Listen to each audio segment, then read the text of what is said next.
Hello and welcome back to the worst War Machine channel on the internet. I'm Malorian and this is Malorian Weekly. Now, what we've been doing over the last 4 episodes is doing a masterclass on really each of the different win conditions. So what we did there is we did a master class on assassination, on scenario, on attrition, and on death clock. Now, if you haven't watched those, I highly suggest you go back and watch those first before you go to watch this one now, because what we're going to be talking at this point is that now that hopefully you become the master of all those different win conditions, we can bring this together. And how do you balance all these win conditions? How do you become the Aang that can go and master all the elements and become the Avatar? Well, that's hopefully what we're going to cover here today.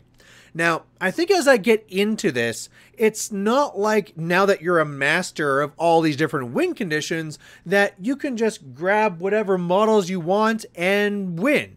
No, that's not how this works. You still need to have focus. Each one of those videos, one of the first things I said is that when you start designing your list, this is already the point where you need that focus in mind so that you're building your list to do what you want it to do. So even though you might now be a person that can say like, look, I can win by any one of these 4 conditions, you still need to design your list in a certain way. You need to make sure that you're leaning heavily into one direction or a couple of directions and say, all right, this is going to be mainly an assassination style. This is going to be a mainly scenario push. Although the nice thing is that now that we have this different mastering of the different win conditions, we can take that knowledge in and make sure that when we had some choices of different units, different solos, that we can make sure we're picking things that are a little bit more multi-purpose. If we were going before for just like, hey, everything is assassination. If it does not help me kill your caster,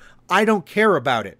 Well, now that we're somebody that's really thinking about all the win conditions, well, now we might be like, okay, I really want to kill your caster, but I'm going to try and force the issue by trying to do attrition first to get you there. Or I'm going to try and score some scenario and force you over here, or something like that, where I'm looking for different things I can do with my same pieces in a very effective way. And I think one of the nice things to really address right now is that I got kind of called out on my one on attrition. I got told, Malorian, this is all bull. You cannot win a game just on attrition. Okay, they weren't that, abrasive or anything like that, but they made the statement that, look, Malorian, attrition isn't really a real way that you win the game.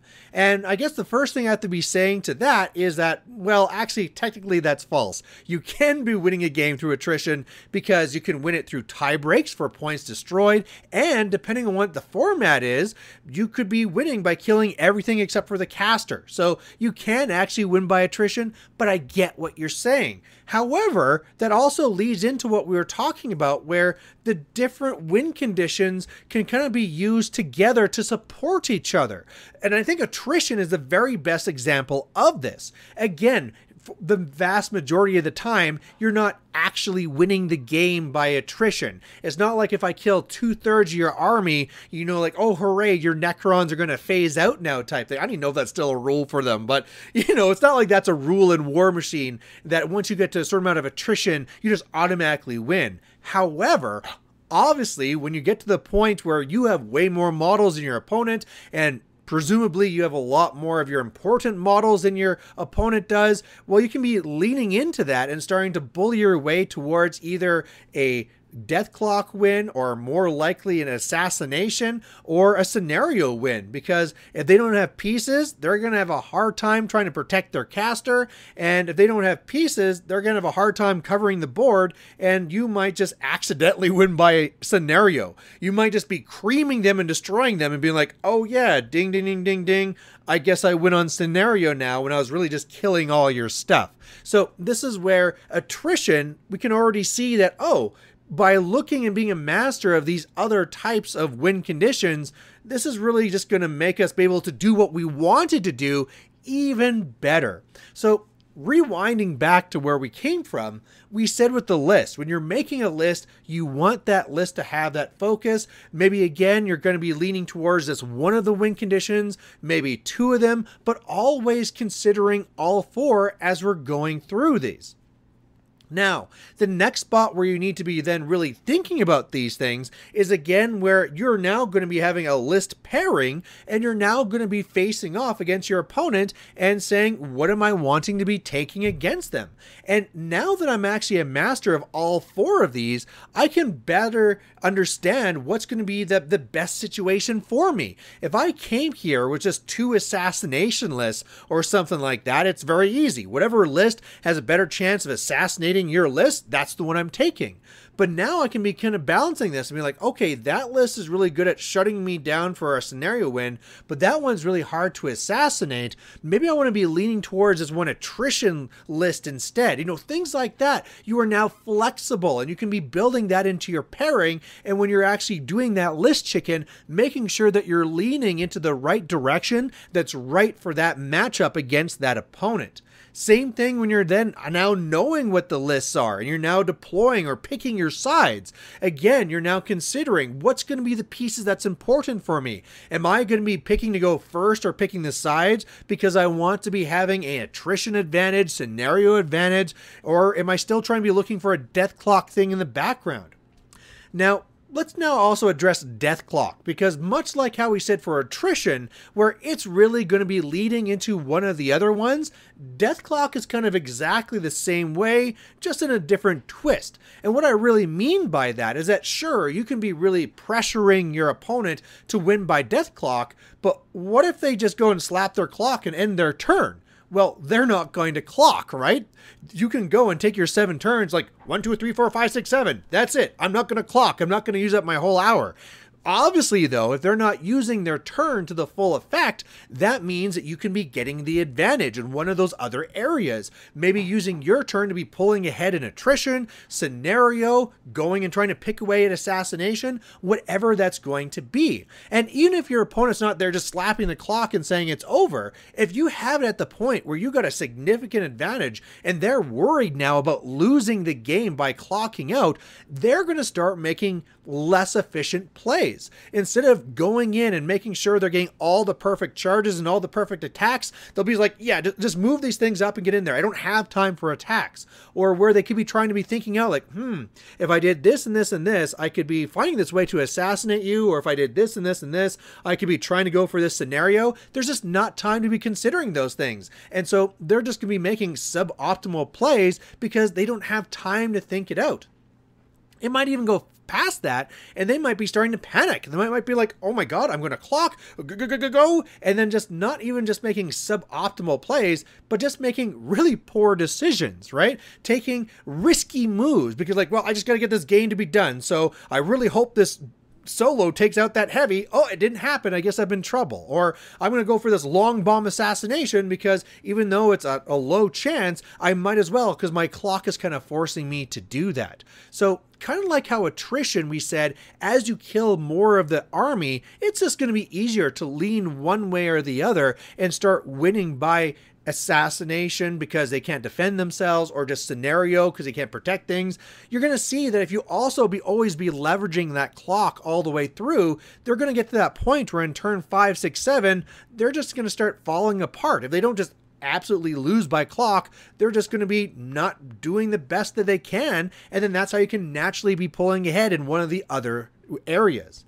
Now, that's good to understand that the attrition part and the death clock part. But if we're trying to just say like, okay, we understand that we always want to be doing some attrition and we always want to be pressuring the clock. Well, what about the other part where I'm trying to decide if I'm going to go for assassination or a scenario or all the rest of it? Well, I think that really then comes down to a turn-by-turn analysis. And it's one of those things where it's not so much just like we said in the assassination video, is now the time that I want to assassinate. If I go and I allocate all of my resources right now to kill your caster, what is the mathematical probability of me actually achieving that? And then we also talked about things to consider, like if I held off a turn and I tried to kill some things, would I have a higher probability next turn? If I go all in, what will I have next turn left over to me if this doesn't work? Is it a thing where if I go and I throw everything in right now, you're going to come back and tie me up and I have no more chance? Or is like, wow, like I'm long range Sloan, I can shoot you this turn and I can shoot you again next turn because you can't even get to me yet. So these sort of considerations are now going to come into your mind. However, you're now considering all the win conditions. As you're getting into your turn, you're asking yourself, what is my probability of going for an assassination right now? Is now the time that I want to be going for an assassination?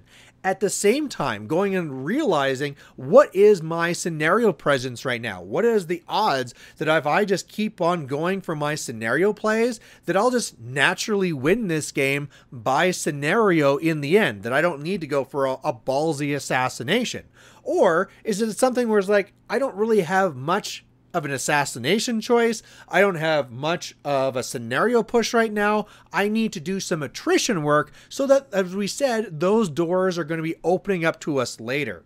Now, there's a lot of analysis in that. There's a lot of things to be considering, and that's actually counterproductive to one of those 4 branches, because obviously the more that you consider all these options, the more time that you use, which means that on that vector for clock and hoping to win by death clock, you're going to be doing worse and worse there. So one of the things you're actually going to find is that the more you master the different win conditions in the very beginning, you might actually start losing more, because as you're trying to consider all these things, you're going to start having your own pressure from clock and be like, oh, damn, now I'm the one making suboptimal plays because I'm trying to consider all these factors. Now, it might be tempting that when that happens to say like, yep, this is not worth it. Malorian's an idiot. I'm just going to go back to being an assassination player because that was a lot easier. Well, it was a lot easier.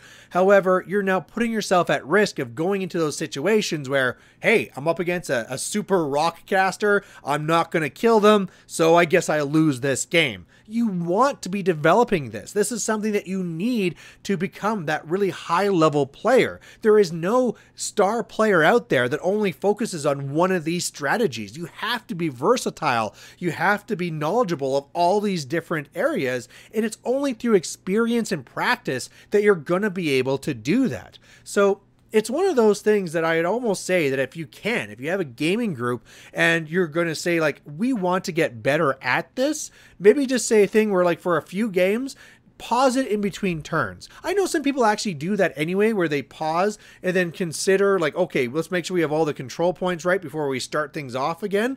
You know, let's just make it a friendly agreement that we're going to pause and you're allowed to have some thinking time there before we actually start the game. But as soon as you start rolling, as soon as you start moving models, boom, that clock is going to be back on again. And that's going to give you at least some time to be considering this. And then you can always shorten that, right? It'll be like, okay, you can take all the time you want. Okay, now next game, I'm going to give you 2 minutes tops. Next game, 1 minute tops. Next game, no, there is no waiting. You're go. You can do these things. Work as a group to trying to be learning these things.